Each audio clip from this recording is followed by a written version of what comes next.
Welcome back to Sensitive Not Soft. I found what I think is a pretty crazy statistic that really relates to today's episode.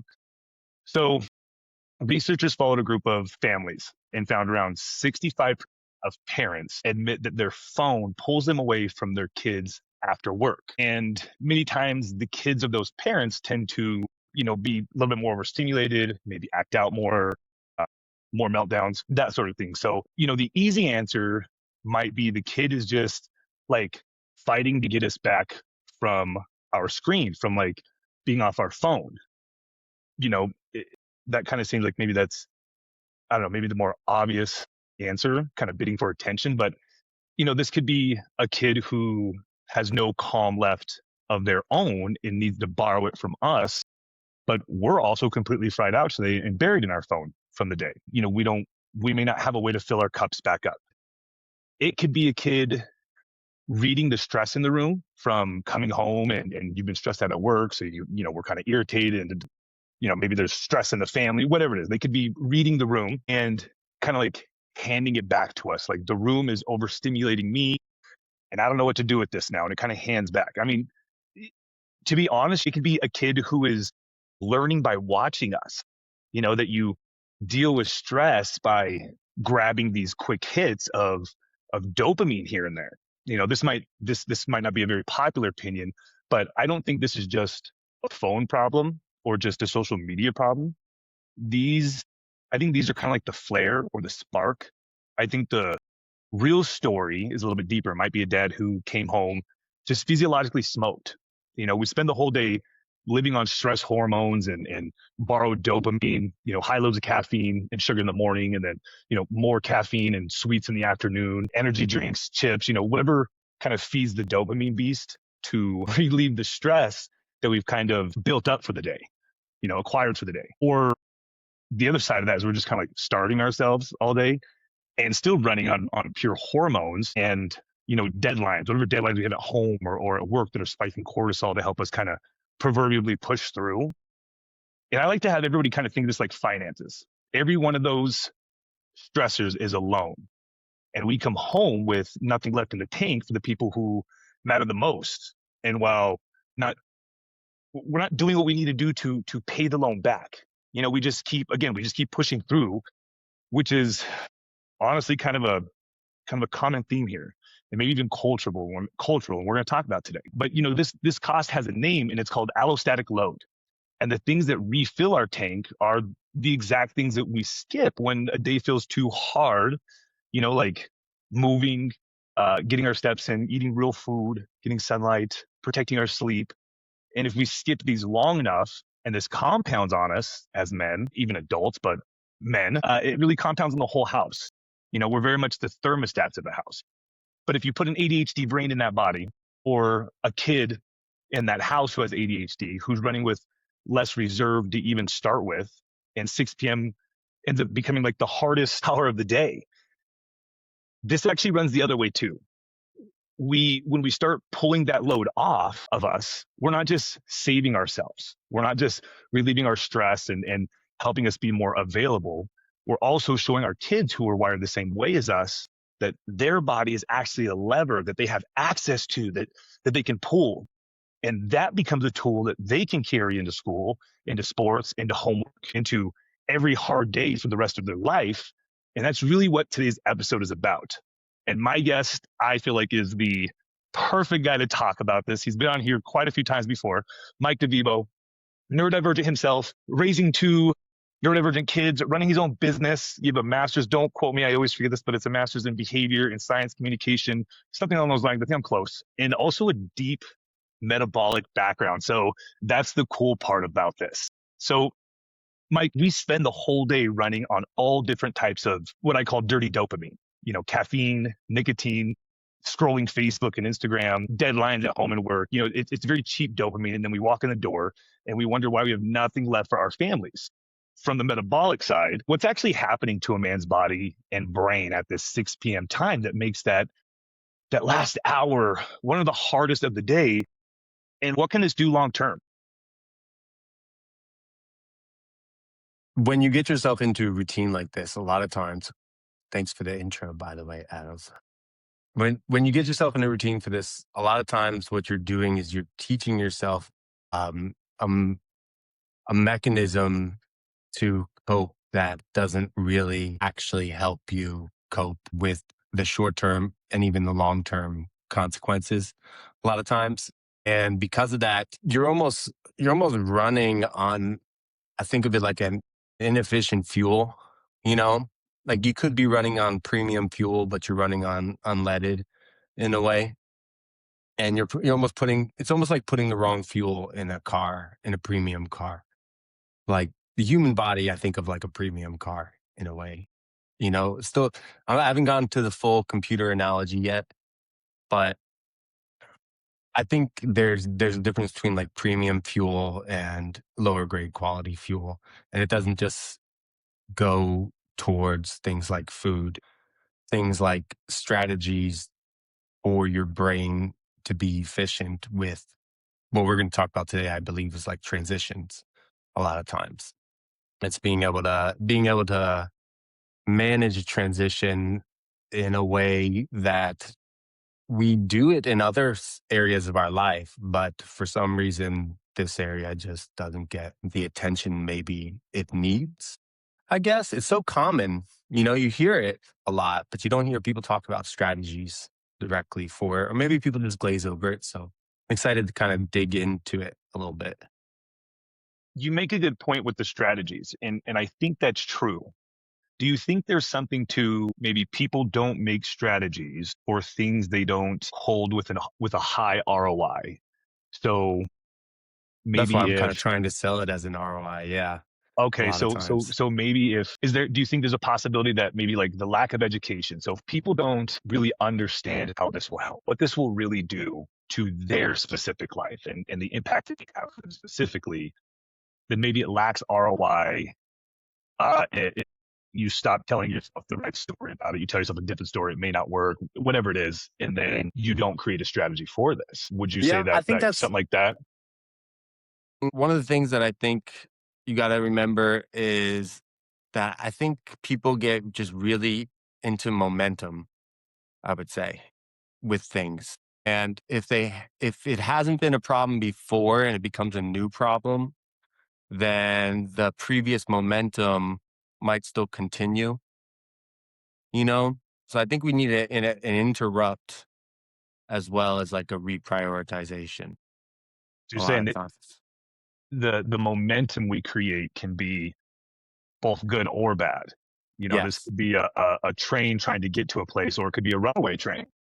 Well, momentum now could be useful now and not useful in the future, and vice versa, basically. And I think a lot of behavior patterns, when we go into a different phase of life, for example, or our children go into different phases of life, we have momentum of patterns that worked in the previous phase that don't work in this current phase, for example.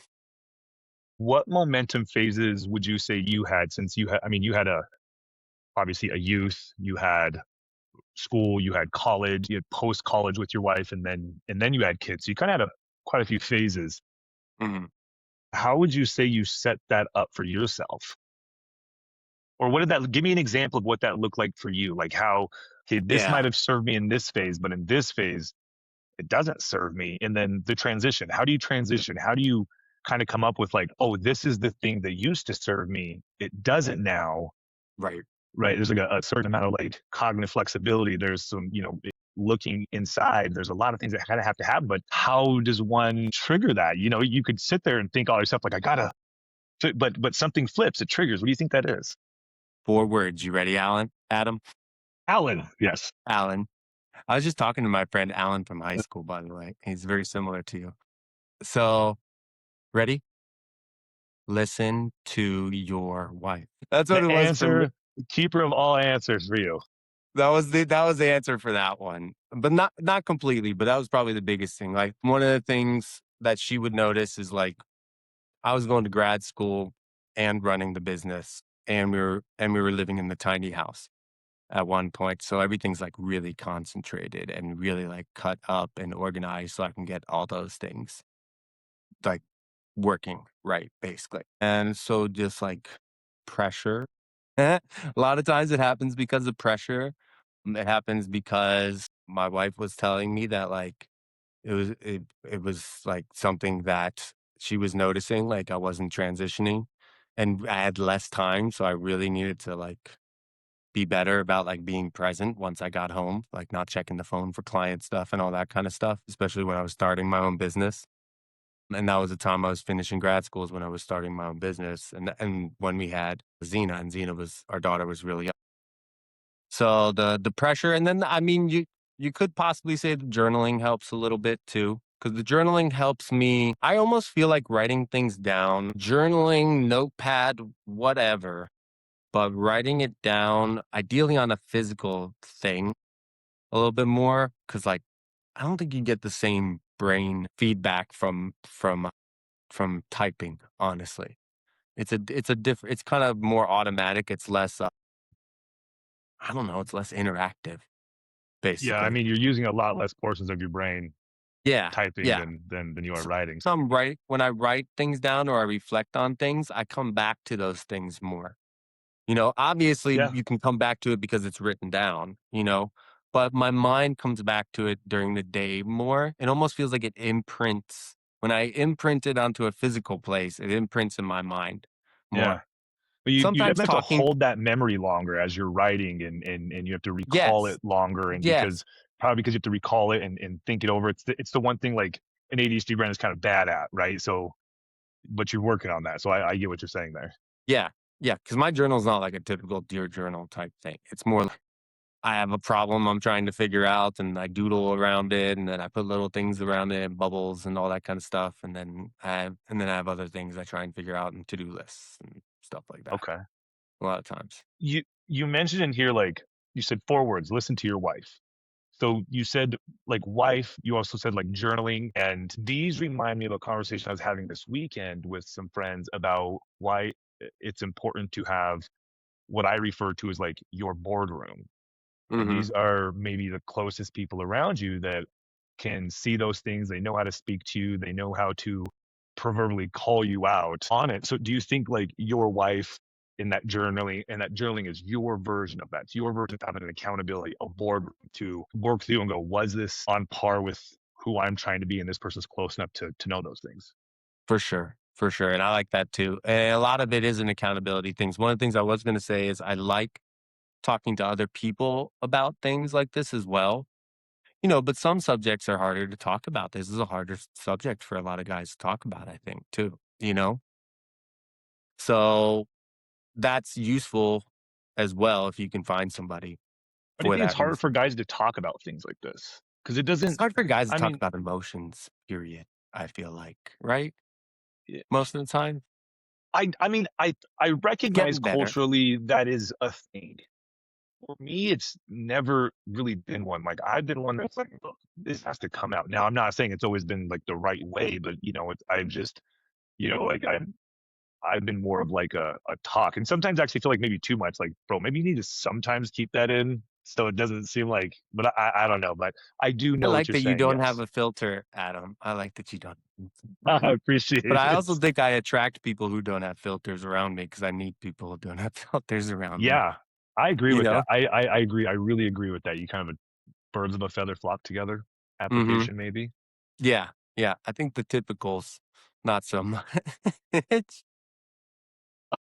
So, what other things would you have your wife, you have journaling. What other versions? Because, like, my boardroom, I've thought about journaling a lot. It's not something I've instituted yet, but I realized for on so many levels, I could Mhm. make a pros list that would be 100 billion times bigger than a cons list for it. But what other versions for you are your boardroom? You have your wife, for the guys out there that are like, maybe I don't have a social circle yet. They're Mhm. when we're talking about the burnt out dads, there's probably isn't a lot of guys around them, or they have their work friends, but not people. So, like, what are the versions of that? If it's not just friends. You know, I don't know if other people do this. This might not be a good example, but I'll actually just, send out random kinda, I think we might have talked about this before. I'll send out messages or questions to people because I wanna hear their specific perspective on a matter, you know?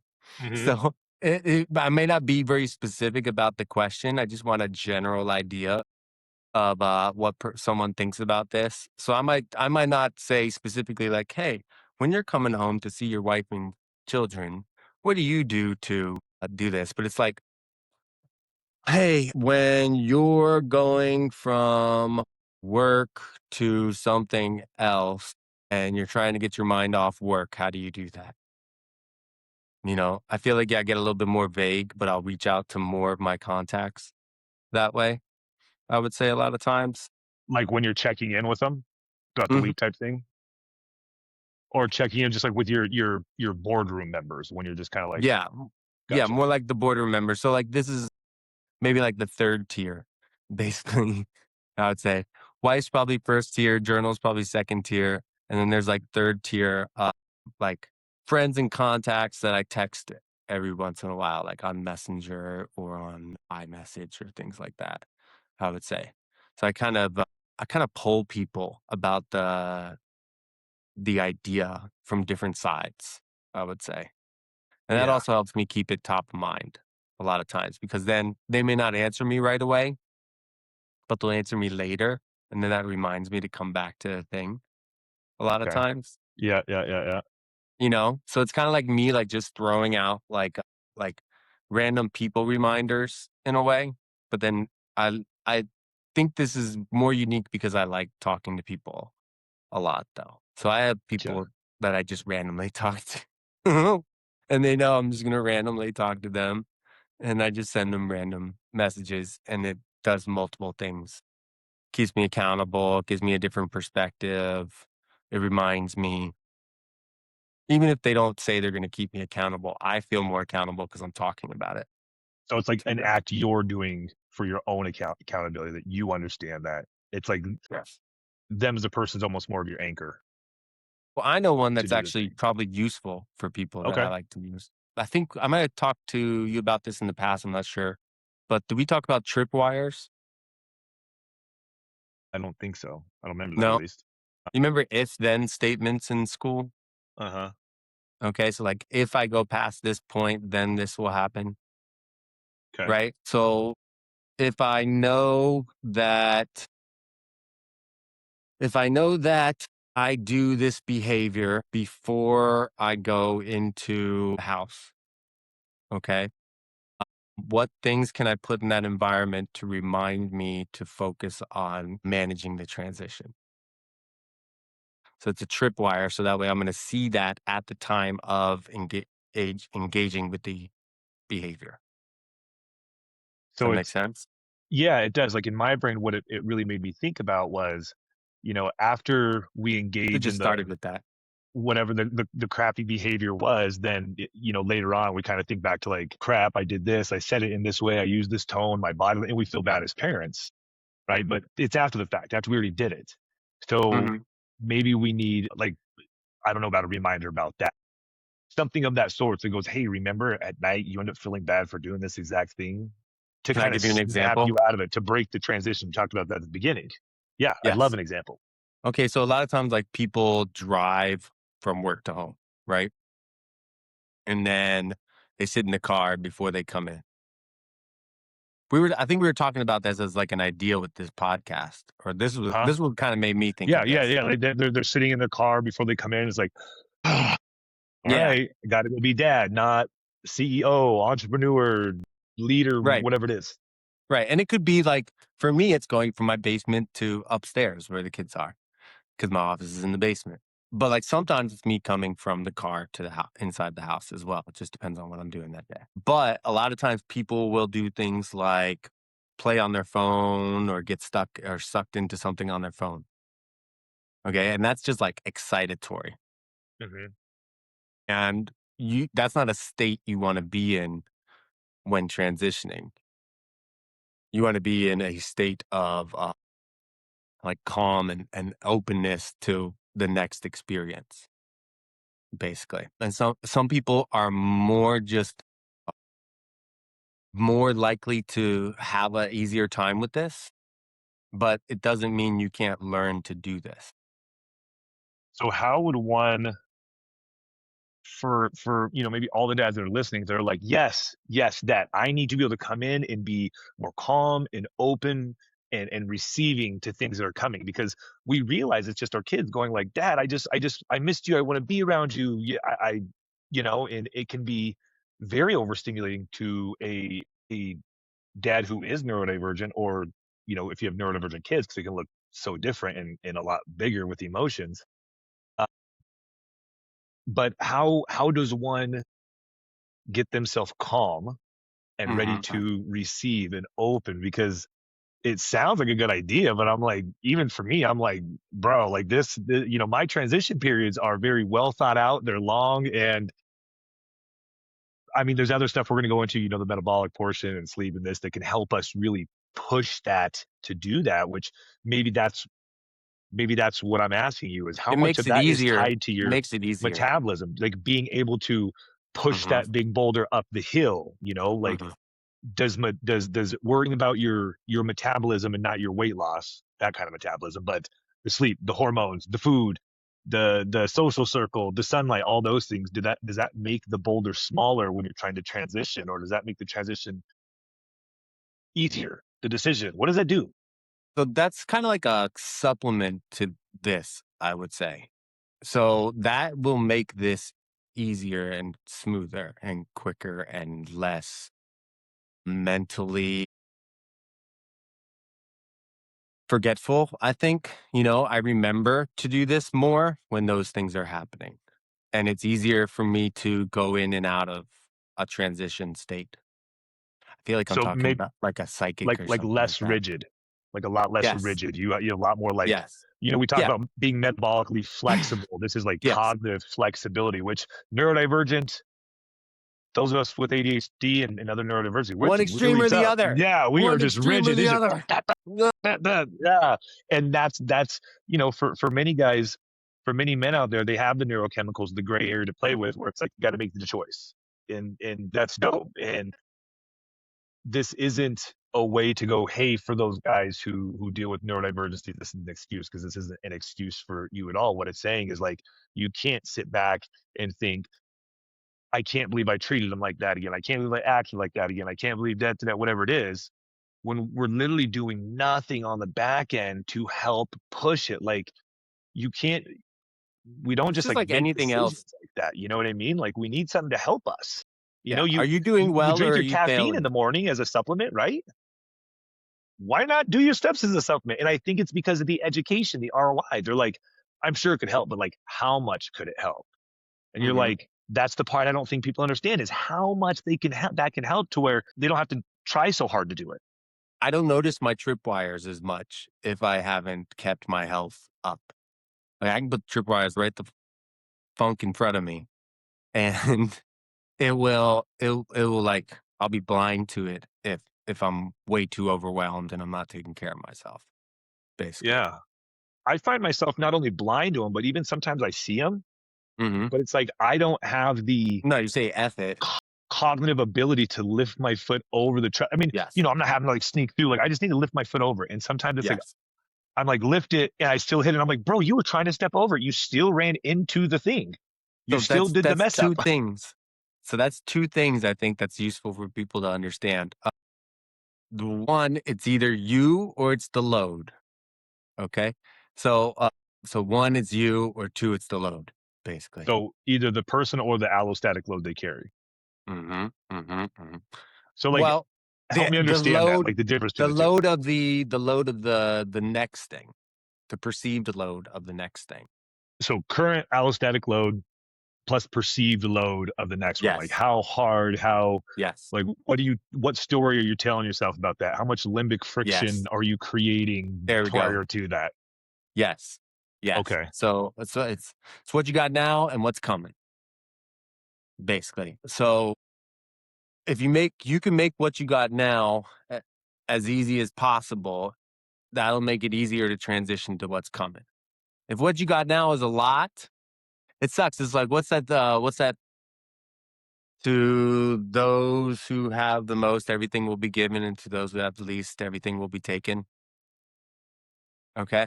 So I'm not like a religious scholar or anything like that.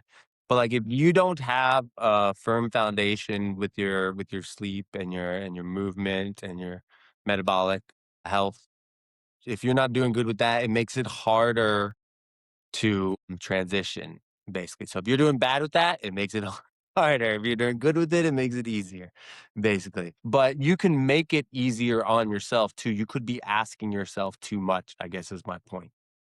So if you can recognize what the load is on yourself first, you can give yourself an easier task, an easier bar, a lower bar. You need to be like humble, basically. This is what I'm saying. Or almost like I picture like trying to cross a stream with stones, Mhm, but instead of going, I have to leap from this stone to this stone, you can just like put one or two stones in the middle and make sort of leaps and get to the mhm, same mhm. area. You don't have to take these running leaps. You can go like Yeah. do and still, and it's like the chunking portion. It's like maybe you just I get they took the big leap like that, but that's just what theirs looks like. You put a bunch of small stones and you can move just as fast, just smaller steps. You remember when people used to put like their kids' pictures in their wallet? You're really You dating remember? yourself with that one. Yes, I I do. know. Okay. Why do you think they did that though? As a reminder. That was a dopamine signal, right? It was a neurochemical signal that made them probably every time they opened their wallet, they were like, I remember why I'm working. I remember my purpose. I remember my why. You get this constant maybe reminders throughout the day of the things. Yeah. Yeah. So should we go back to wallets with pictures in them Mhm. and Analog is risk in, I hear. I hear and analog is and in. risk But I back would if you pain do like go back to a George wallet. Costanza? I don't think Costanza hairstyle's coming back though. I'm sorry. At least the top. I, The that's top's that's going an back. interesting that's an interesting take. Like little cultural things like that. Maybe they could. Maybe they can make different outcomes for us more Mhm. significant, or maybe there's a lot of those small things like that compounded we don't realize that are creating different outcomes Yes. for Yes. us. That's what it feels like to me, at least a lot of times. But you can take small steps. You can get and you all you need to do is build momentum, really, with a lot of this. All you really need to do is just get to a point where you feel like you're revisiting this priority often. And that's a very vague thing, but like it could be many things, you know? But Yeah. like a priority is something that you revisit often, Hmm. basically, right? Persistently. Persistently. You There's a persistently there's do a it. common theme across our podcast here, Adam. Yeah. Persistence. Yes. Yeah. Two common themes have been culture and persistence. Mhm, And mhm. I'm writing these words down Uh-huh. because every year I always do this like what's your word for the year, and that can be like really tough. And so I'm like, maybe I'm starting to see this pattern. I'm like, maybe I'm going to write this down and it'll lead me somewhere. I don't know, but I find it interesting, whatever it is. And so I'm kind of following the little rabbit hole because it's novel and fun. I like to tell my clients at the end of the week sometimes kind of the theme of the week, and I keep on forgetting. I wanna, like, post it on Instagram or something like that. Because there's usually, like, a theme of the week, basically. Like, this week, it seems to be, mini bands, for people's glutes, basically. Everybody thinks mini bands are the greatest thing ever, and I'm like, "They've been around forever, you guys," but okay, that's all I'm hearing. Everybody's telling me about how great mini bands are this week. That's interesting because sometimes those fads, whether they're like a micro fad or I don't know, a lot bigger fad, they can create, I know for, the neurodivergent brain, sometimes those are just the things we need to spark dopamine, to Mhm. create enough interest to create a behavior, right? To exercise, to make these transitions I'm talking about as a father easier.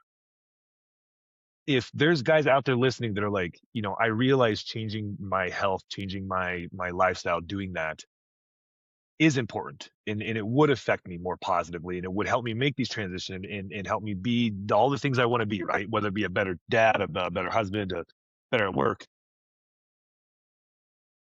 Maybe there's something to novelty in that, finding fun, finding, you know, I guess what I'm trying to get to is many times these fads are looked at as bad. right? Mhm. The fad diet, fad thing. But after I got my diagnosis, I kind of started because I thought like that. I started switching my thinking around. I was like, you know what? Like, what's wrong if you're every 3 weeks you're switching the way you eat up because it fires the neurology in your head and it makes you excited for it, as long as it's not bad, right? And not, it's not working against you, Mhm, mhm. like, and doing a diet for 3 to 4 weeks, probably whatever. I mean, as long as you're not just eating all of one food, but I think for the most part, probably couldn't do a lot of chronic damage, but how would how would men find it, or would you recommend them finding it that way through these fads like the bands you said, like find something that seems fun, find, try things out, like how do you know what I'm saying? Oh, I get what you're saying. I think, I've I've thought a lot about this, honestly, and I think seasons are a great, like, measuring stick for trying out something, basically. If I can stick with it through a season, then it's something I really like. If I can't stick with it through a season, then it's not really something I really like, but I could start it in the middle of a season, so it's really more like 3 months, basically, is kinda how I look at it a lot of times. That's my goal. I rarely ever get there, though, so maybe it should be shorter, I would say. Some things, though, like, go for a really long time because of that, but I still try and switch things up seasonally. Like, I find myself the opposite almost. I find myself just sticking with one thing way too long, and I have to remind myself to stop it after, like, 3 months if it's not bearing any more fruit, I would say. I'm the same way. I'm not very good at knowing when to hold them and knowing when to fold them. Yeah. So I usually have, like, my tripwire is, like, assessing if I notice I've been doing it for 3 months or more, is this really useful anymore? Because I feel like there's a lot of things that our system you would think would be developed for a seasonal kinda load with as well. Yeah. How do you assess it?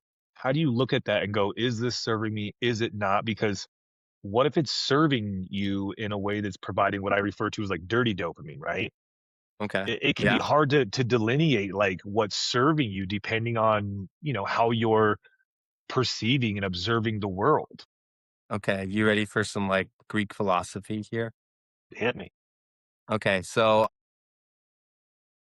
you have to think about what your priorities are, basically. And you have to be, I think, pretty confident with the top 3 to 5, I would say, in terms of where you think you should spend your most time, like we talked about a minute ago.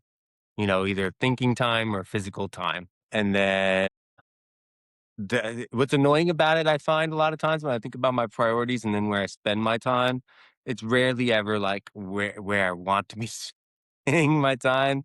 But I get it. Like it works as a priority for that reason though, because this thing has to be working more, and like finances, for example. Finances have to be working well enough that these other things can be like number two, for example. That's funny you say that because I find myself a lot of times like that's my reason, a lot like a very broad reason of making money for me is to be like liquid enough to do what I want. Hmm, hmm, Like that, you hmm, know what I mean? Like I want there to be enough to do the things that like really inspire me. It's not just because like I like money and I need to pay. When people are like, well, bills and kids, I'm like, no, I understand that part and I understand its importance. hmm. That just does not fire me up the way it does Right. where I'm like, cool would be if you had, millions of dollars and you could like Shaquille O'Neal walk into Home Depot and just buy things for people. Hmm. That Right. fires me up. That makes me want to work. Not like because I have a family and like, Yep. Yep. I don't know. No, seriously though, but like How does being, somebody find that why? How do you find your purpose? Because I think that's what I come across as many times is men don't have that, right? They have mhm. the proverbial, my family and my kids and my whatever it is, but it's not like you can see when they say it, like there's no passion there. They're not like willing to just info dump to me about it. I'm like, it's not the I same think a thing. lot of it is freedom related for this psychographic, honestly. I think a lot of it's freedom related. I think you need the freedom to choose what that is. Basically, like you could even say negative dopamine thing that's obviously negative, like a drug use habit or something like that. You can look at that long time forward and explain how the more you do that, the less you're going to get of that over the long term because it has really bad ramifications pretty quickly, right? Unless you're okay with being homeless, I guess. Like there's there's a point where you're going to get a bad thing from that and you're not going to be able to do the thing you like to do. I feel like. Does that Yes. make sense? Yeah, it does. At some point, you're going to hit this rock bottom, Yeah. this Like there's hard going to be a wall at a logical very fast speed. rock bottom. That's usually when people admit they're addicted to something, for example, right? Okay. But and if they can't admit to they're addicted to it, they hit rock bottom. And then they, Yep. like if you can see rock bottom coming and statistically a lot of times that's how it goes. You either see it coming, someone tells you it's coming, or you hit it and then you change. Right. Or you have so there's three ways. There's rock bottom, there's epiphany, and there's tiny consecutive changes, basically. Those are It sounds like that's that's the order in which. a lot of times it kind of does go that way. And I say that because I was just listening to, I think it was Tony Robbins interviewing somebody, and he referred to the S's, and it was story, state, and what was the third one? Story, state, and strategy. And we typically start with strategy, when instead we got to start with what is the story we're telling ourselves, and that's going to put us in a state that helps us find our strategy. And it kind of reminds me of that, of like, what story are you telling yourself? What state are you in to help you build a new strategy? So when we talk about transitions, honestly, I was thinking about this earlier. I just didn't want to make this a whole Tony Robbins interview. But when we're talking about like transitions and we were talking about exercise, one of the easiest ways to change your state and to get you ready for the next transition and to make you more open for that next thing is to do like a little bit of exercise. A little bit of exercise. Like some jumping jacks, some squats, some push-ups, some flapping your arms, you know, like just Yeah. just enough that like all you can think about is that for like 30 seconds. Like who doesn't have 30 seconds? So then the only problem is, do you have a body that can move and are you going to remember to do it? Or are you going to want to do it maybe when you remember? Are you going to be in the state to change your state? It's very meta, I guess, right? Yeah. Speaking of the state to change your state, one of the things you said earlier was like freedom related. Mm-hmm. You said it was freedom related. And I wrote down here, because this is what I thought of. As men, as we get older, we go from jobs to careers. Mm-hmm. We go from girlfriends, boyfriends to husbands, wives, spouses. We have kids. They have things they got to do. And when we sign up for those things, it takes our freedom away. Mm-hmm. Do you think that story could be something that is changing the state of people? Like, I don't have the freedom. I can't do what I used to do. When we're saying those things, whether we're saying it to ourselves, of like funny banter with our friends that just seems like harmless convo. But do you think there's something there? I think that's part of the story we say. Yeah. The story, I think not something that's actually there, but like the story of it. Well, They're telling. yes and no, but mostly yes. It's one of those, like, whether you say you can or can't, you're right. Like, if you're repeating this to yourself, you're right. You're convincing yourself of it. It may not be right, but you made it right. If you can't see me in the video, I'm holding up my hands now. Yeah. Yeah. Okay, that makes sense. Yeah. That makes sense. Yeah. So maybe this really boils down to, like, what are you telling yourself? What words are you putting in your head? Right. How are What you is your talking to boardroom putting yourself? in your head? How are you talking to yourself? How are other people talking to you about the things that you're struggling with? How are you framing it? What's the lens at which you're looking through it with? And are you doing things in the back to help you have a better lens, a clear lens? Like, what's More the difference between lenses. what you have to do and what you get to do? Okay. What? Buck up, buttercup. You get What to is the do a lot of difference shit. between what you get to do and have to do? Come on. I can't even. I almost want to get up out of my chair. That was beautiful. I have to tell Live by myself that. this a lot. I have to Yeah, tell I'm not perfect about this, but like, yes. I'm writing that down. Eat like an adult, act like an adult, Yeah. basically. Like make that list. Maybe that'll get you somebody in the right mood. Like make that list. Whatever What is you the have to difference there? do. Whatever you have to do. Whatever. This is like fourth quarter. Okay. Yeah, it's time to like, hey, let's like time to like really dig in. It's Is inch it by as inch. stressful as you say it is? Then it is. So like, let's go. But behind that, are you doing anything to make it feel less? To make your Right. brain feel like it's less, or are you Right. just kind of sitting in your shit and complaining? Like it's like being militant about getting good sleep. Hmm. You know, How like, serious do you take it?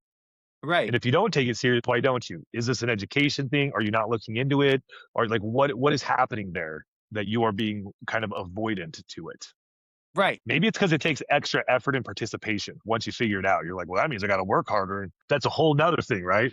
Kinda, but I am amazed at how easy you can make things to get going with creating momentum. Like I know I suck at certain things. And yet when I have figured out how to like take a small like bite out of the elephant that is that thing consistently, I have Uh-huh. gotten better than the average bear at that thing. You know, John C. Maxwell says momentum is the thing that makes average teams look great.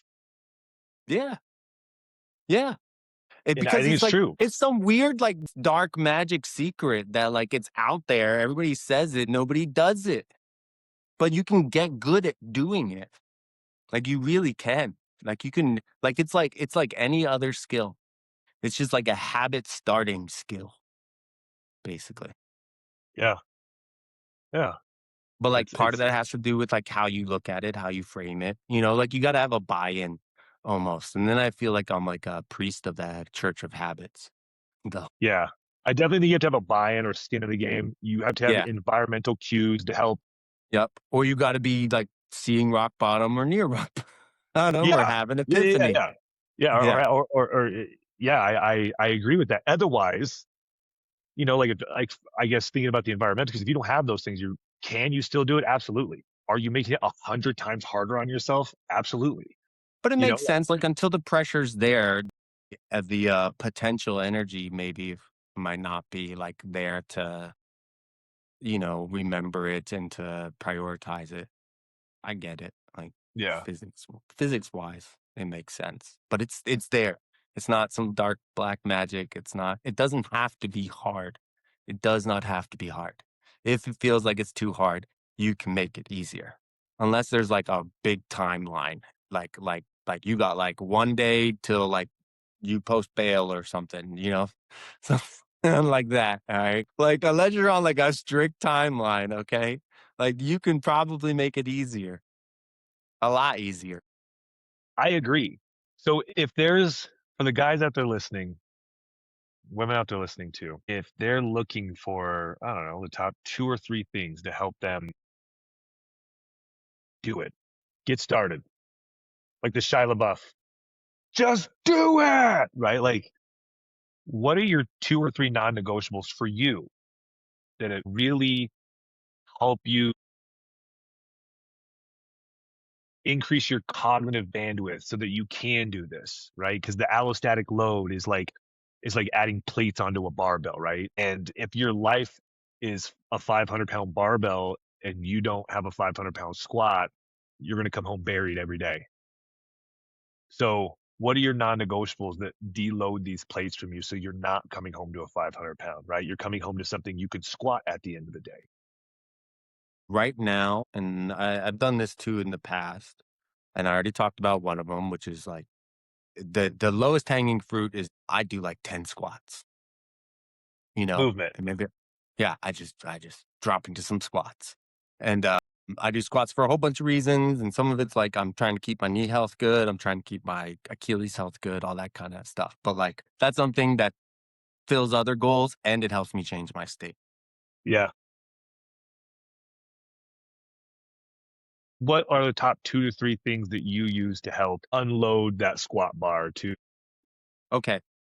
Reducing input or like creating an environment so input can't come in. That's my number one for me. Yeah. It's having Yeah. an area where it's like my sensory room, essentially, where I can go in there and deload and it charges me up. Everything in that room charges me up. Dude, it's I love that. amazing. It's weird how I have to convince myself to do it though. I'm trying to do it more. I'm Because trying to do it it feels more. greedy, it feels like I have to do it for me and nobody else has one of these rooms. But in reality, everybody, like in my house, like both my kids' rooms are their version of it. I want them to go in their bedrooms and to be able to decompress in their bedroom to fill them up. You want to see the cheapest sensory deload? You Yes. ready? You look like the monkey who's What? trying not to What? hear. You exactly, right? What? So you just cover your ears, close your eyes, Close your eyes and breathe. lower inputs. Mm-hmm. Mm-hmm. Yeah. You can find some place to do that usually, a lot of times. Now you could put headphones on and put like white noise on. I do that a lot, for example, or like simple classical music, you know, not new stuff, not things I have to like reanalyze or anything like that. Yeah. But cut out the inputs, block the inputs.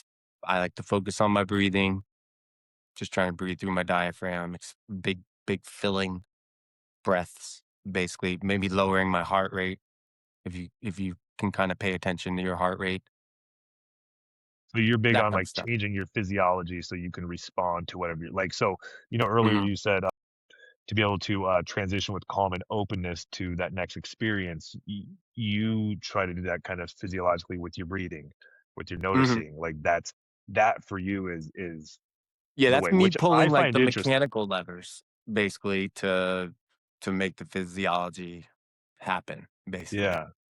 Because when I look internally like that, many times it can cause more of it. Yeah, I hear So that a for lot. me, I have to go into my environment with music and just let it. Those are my Yeah, two music. triggers I always pull is music and the environment. I try to find one. And then, like when I go to Airbnbs, obviously I Mhm. don't have my room there, but they usually always have like a really nice master bathroom.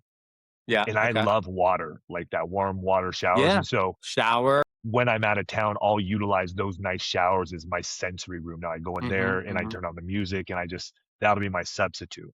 But those two allow me to like free myself of it without effort. It's like those do the heavy pulling for me. Yeah, I think of those a lot. The only problem is, like, I can't go in my house to my office before I see everybody in the house, basically. Yeah. Yeah. I have a walkthrough first so I Yeah, can get yeah, in. yeah, yeah. So, like, that's why I do, like, the cover my ears or put headphones on. Actually, and a lot of times, I don't put my hands over my eyes. I'll put, like a hat over my eyes or, like, a cloth over my eyes. I'm supposed to put napkins over my eyes. Yeah. Another good one I think is cold water exposure.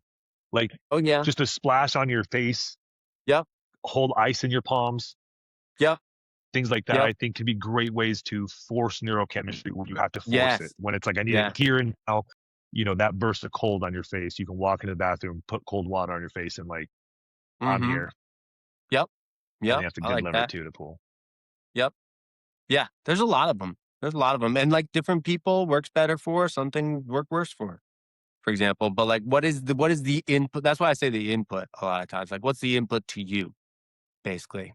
What things feel like it's too much input, and how can you get that input from coming in for just a little bit, so that way because your system, I think especially for these type of brains, your system is going to usually get used to having a steady flow of input to kind of try and keep that dopamine up, And it basically. creates an expectation of input too. Yes. What Yes. could be next? Yes. What Yes. might be there? And that can Right. also overdo or bring us down. But you don't have to be that way. Don't have to be that way.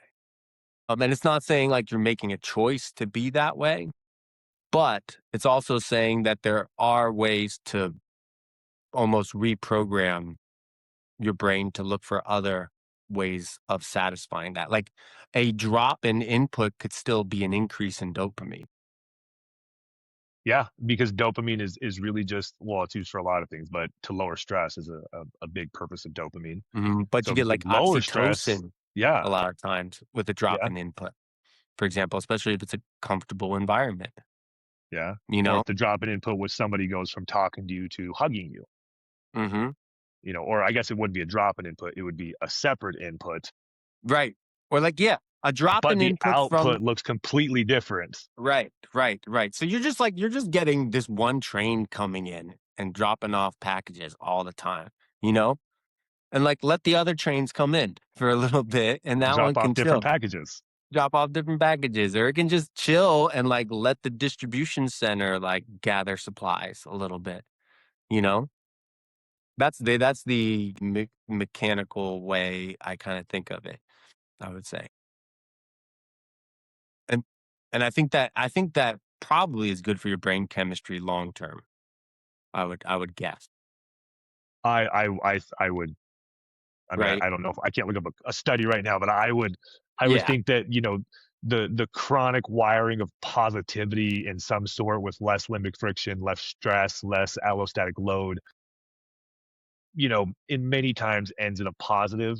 Obviously, stress is a good thing for us. Stress can lead to positive outcomes, but you know, a constant pushing through life without anything helping pull you, that adaptation from stress looks much different. It's like you can have a cocktail with a worm in it, or you could have just like a cocktail, you know? Yeah, You yeah. really need that worm in that cocktail. You know? Yeah, yeah. Well, I remember one of my when I worked in the gyms, one of my mentors, his name was Colt. He was like, when you're presenting this to him, regardless, you're presenting a steak. You're presenting yourself. It was, for personal training. And he goes, but you could present that delicious steak on a plate, or you could present it on the back end of a trash can lid. Mhm. You know what I mean? And I think that kind of applies here. Like, how are we presenting our steak? How are we? What Yeah, does and a that? lot of that's like internal dialogue, and then you go real deep, Yeah, I mean, basically. especially in the neurodivergent community, that internal dialogue is wild. Yeah. Yeah, Yeah. and a lot of that internal dialogue, though, is always there. There's symptoms of things like ADHD and ASD, but that internal dialogue gets worse with worse physiological values, with worse sleep, worse sunlight, with worse protein or lower you know what I mean? Like, all those things get worse, and then you have to we have to then try to delegate more forces that way just to deal with, and Mhm. not even to move forward and do more in life. It's just to deal with, Right. Yeah, and you get and so I you think like a that's the negative point. feedback loop versus a Yeah, positive feedback loop. is trying not to have to delegate so many forces over there to deal with, like, the BS, Mhm. you know what I mean? When we could maybe delegate those troops this way to do our goals and our purpose and all the things, we're not always fighting the fires, I guess. Yeah. Yeah.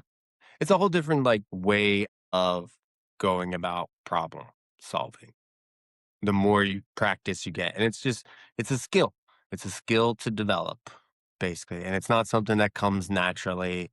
And it's not something that's reinforced in our environment socially or otherwise, basically. That's why I think it's hard to do specifically for this population. Agree. Do you think that's because this population has a hard time, like, so we talked about, like, that's kind of like telling your story, right? It's kind of what you're saying, like the story they're telling themselves, Yeah, well, yeah, and the internal dialogue is or the part of the that internal story. dialogue, the story. Mhm. I agree with that. I think we don't. It's the story. I also have done some thinking on. I think it could be. I think it could have to do with, do we appreciate what we've done too? Yeah, right. And I say that because I was talking to a client the other day, and he was talking about teaching his son how to mow the lawn. And he was like, yeah, I taught him how to mow. He went outside on the weekend and mowed the lawn. Then afterwards, he came in the house and just kind of hopped on the TV. So I watched TV like nothing happened. And he goes, I saw that and I immediately grabbed him. I said, hey, no, go grab a glass of water real quick. And he was like, we both went and grabbed a glass of water. We went outside and I said, look at that. Look what you did. And I thought, wow, how many times were we ever taught to appreciate Mhm. what we did, right? And I think that's one of those pulls through life. Like, what story are you telling yourself? And if we never have a story of appreciation of, look what we did, look how far we've come, that can also kind of align with what we're talking about, like that inner dialogue, that inner monologue. We were never taught how to like look at the thing. We always just like do the check it off the list and move on and not go like, man, look what I checked. Well, look at all the things I checked off. Even cooler. Like, do you think that could not Yeah. doing that chronically or not being taught that could affect Yeah. us on in help out with that story we tell? Well, yeah, it's hard to say when something's not present if that affects things. I would just say, but I think doing that is very promising. Dude, I almost feel like this generation of parents has the right amount of information and the right amount of wrong things they know are wrong, to like really like set a precedent, I think, with this next generation, you know? We have enough pressure, like you talked about. Like, there's enough pressure Yes. built into this generation where it's like Yes. it'll There's yes, there's enough pressure, we have enough information. So, like, you gotta know, like, what's good, and you gotta know what's bad in order to, like, make good decisions. You can't just know what's good because you're there's a long story. You gotta know what's good and what's bad, basically. You gotta know what to go towards and what to go away from. But and then you need that pressure as well, and I think, like, yes, I think those kind of things really help with that internal dialogue, with that perspective, because like what we were talking about earlier is a perspective shift. When we're trying to, a lot of times when we're trying to transition, we're afraid of something that's going to happen, so we're uncomfortable. Okay, and we gotta get those. Getting those inputs down helps us with that discomfort. But what if you don't look at it as much as like, how am I trying to escape that discomfort versus how am I trying to manage the discomfort? yeah, like how you manage discomfort. It sounds a lot like the outcome of stress, right? Like, and what did you have in your toolbox to help you manage with the stress, to help you see your way and navigate through that? And whatever it was, we either were taught, shown, given, is just what we're going to keep bouncing back to, probably. You know, Yes. it's what we know. We're just Yes. going to keep utilizing it, and that negative feedback loop is what you're talking about. We just And a keep lot going of there it, and rebumping our head. yes, and a lot of it's an escapism type of thing, you know? Hmm. Like I have to versus I get to. Like, how do like, what do I get to learn from this right now, for example? Yeah. That's an obvious get to that you can say about a lot of things, you know? Then you gotta get into, what is that book, the Russian book, The Meaning of Life or something like that? Oh, I'm butchering it. The one where the dude is in the Russian prisoner of war camps, and he No, has are nothing. you talking about the meaning of purpose where the dude's in an Auschwitz camp? Yeah, gosh, is that what it's called? I'm reading that right now. Actually, I'm listening to it on my phone. It's Who's the called. author? It's like a Victor. Hold on. Yeah, I'll Viktor look. Frankl. Yeah, it's the meaning of Yes, purpose, and he's talking about his that's time in one of his books. Yes. a Mhm. camp, and it's not like a real, I guess the way I see it is, or the way they explain it. But yes, it's really good. I'm like on chapter 2 or 3 right now. So, the book that I'm trying to think of the book that he's most well known for, Man's Search for Meaning. Man, it's just for me. That's the one I'm reading. Okay. So, in that book, he's in horrible circumstances, and he's trying to figure out what's the point, basically. Yep. Long story short. And imagine being in those. Yes. Man's Search for Meaning. Yep. Okay. A classic. Okay. So imagine being in those circumstances. Like, so you've got your transitioning. This is like there's starving kids in Africa. And I get that. I get that. I'm just trying to motivate a little bit here. Okay. But like the things you're worrying about, and a lot of that's coming from a discomfort response. Okay. And yes, you're not weak because you can't handle this discomfort. You just haven't built the practice of handling this discomfort. And a book like this actually shows you how, like, Viktor Frankl built the practice of handling discomfort in the prisoner of war camps, for example. So like it can be done is the The worst point. of the worst, like where these guys Yeah. are, he's in there talking about being in the, they're talking about being delivered to Auschwitz. Hmm. And he's saying how like there's all these checkpoints where they're having to come up to the guards, the Gestapos, and these Gestapos are kind of looking at them like, are you fit to continue or not? Because if you're not, you go over here. If you are fit to keep going, you go over here. Can you keep pushing through the struggle, or Hmm. are you going Hmm. to check out? And that's really what it is. It's like this linear line of like they keep pushing them, and they get to a point where he talks about all the guys that were together at night. They would, as they took their shirts off, they would joke about like who was going to be the next to go, who they Hmm. thought was going to, and like that. Those are the things they had to do to get through the struggle every day, and that's wild to me. Yeah. Talk Yeah. about dark humor. Yeah. Right. But gives you some perspective. Yeah, like the hardest thing I did say was my 2 hour workout, and that Hmm. was not even close to 1% of his what Right. they like. So perspective, I get to do that. I don't have to. He had to do that. He had no choice Right. or Yeah. die. Yeah. I different Yeah. outlook for me and you. So extreme circumstances doesn't exactly work, but you get my point. Yes, yes, it He would creates be pressure. happy to do what you are doing right now. Yes, yeah, he would be happy to like live the life I am. Right. Like it's Right. like that. If everybody put their problems in a hat, would you want to pick a random one? You're like, nope, nope. I'm Right. gonna I know this one. And this isn't the shame appeal. It's just like perspective. Like this Yeah, is an it's example of an obvious difference of perspective. mhm. Okay. That Yeah. that What is story are we possible. telling ourselves? Yeah. Yes. Yes. Like another one I like is how many times have you been born on this planet and how many times will you be born in the future if you don't believe in reincarnation? Well, I guess it'd be one time. Yeah, just one time you're born. One time in all of history. One time. That's This it. time. That's it. For like the rest of the galaxy universe, as far as we know, in existence, billions of years, You get this little blip to be impactful. you Yeah. know? And some people could look at that as like, what's the point? Right? Yeah. Depending on what Or, story you're telling yourself. or let's have some fun with this point. Yeah. I agree. I agree with that. Mike, I always Perspective. love talking to you, bro. You have like the funnest, greatest insights to like just rabbit hole on and just shoot I, over everywhere. I like rabbit holing with you. Yeah. It's fun.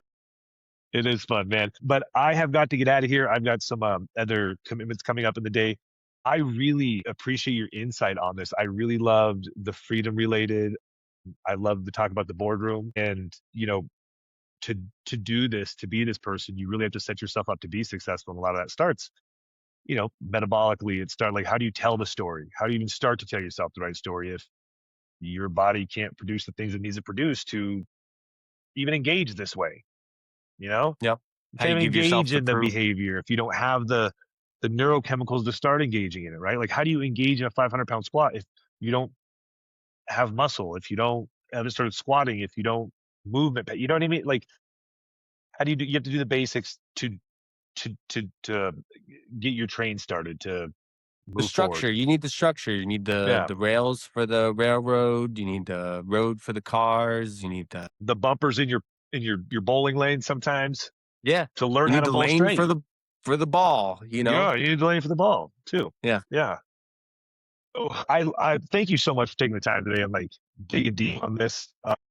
I think a lot of people are going to appreciate this, and obviously you'll be on again. We love doing this together, so we'll be doing this again soon. Sweet. Sweet. Thanks for having me, sir. I'll talk to you soon. All right, brother. Have a great one.